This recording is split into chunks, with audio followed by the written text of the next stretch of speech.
दोस्तों, मैं संतोष कुमार शर्मा और कैसे हैं आप लोग। आज का वीडियो मैं लेके आया हूं जजिया कर के संदर्भ यानी जजिया कर के बारे में। और आज हम देखेंगे जजिया कर वास्तव में था क्या, जजिया कर को भारत में सबसे पहले किसने आरोपित किया, और ये भी देखने का प्रयास करेंगे जजिया कर को ब्राह्मण वर्ग पे किसने आरोपित किया और अल्टीमेटली जजिया कर का समापन किसने किया। तो सबसे पहले समझते हैं जजिया कर के संदर्भ में। तो जजिया कर वह कर था, जजिया वह कर था, या हम कह सकते हैं इसको इस रूप में, किसी भी क्षेत्र में, किसी भी राष्ट्र में या किसी भी देश में अगर मुसलमान शासक है और शासित जनता यदि हिंदू है तो हिंदुओं को या काफिरों को रक्षा के लिए, अपनी रक्षा के लिए जो मुस्लिम शासक को टैक्स देना पड़ता था उसे ही जजिया कर कहते हैं। और इसका इतिहास प्रारंभ होता मोहम्मद बिन कासिम के आक्रमण से। मोहम्मद बिन कासिम मुसलमान पहला शासक था जिसने भारत पे आक्रमण किया, यानी मुसलमान धर्म को मानने वाला पहला अनुयायी था जिसने भारत पर आक्रमण किया। और आक्रमण करने के बाद सीमावर्ती क्षेत्र में जजिया कर को पहली बार उसने लागू किया, यानी भारत में जजिया कर को लागू करने वाला पहला शासक बना मोहम्मद बिन कासिम।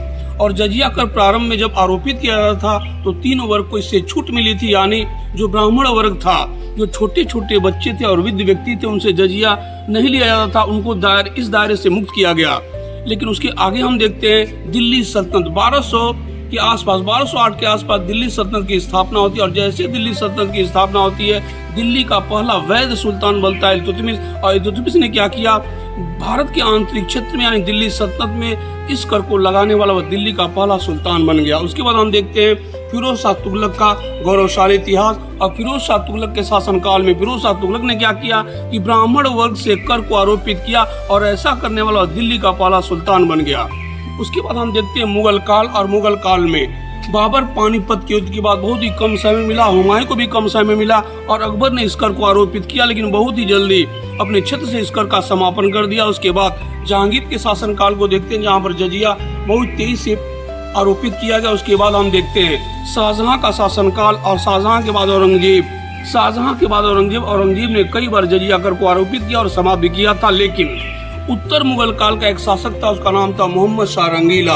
और मोहम्मद शाह रंगीला ने हमेशा के लिए मुगल काल यानी भारतीय क्षेत्र से जजिया कर का समापन कर दिया। तो यहाँ पर आपको पॉइंट क्या याद रखना है कि सबसे पहले भारत में जजिया कर को आरोपित किया मोहम्मद बिन कासिम, और ब्राह्मण वर्ग से जजिया कर की वसूली किया फिरोज शाह तुगलक, और अंतिम रूप से भारत से जजिया कर का समापन किया मोहम्मद शाह रंगीला। धन्यवाद।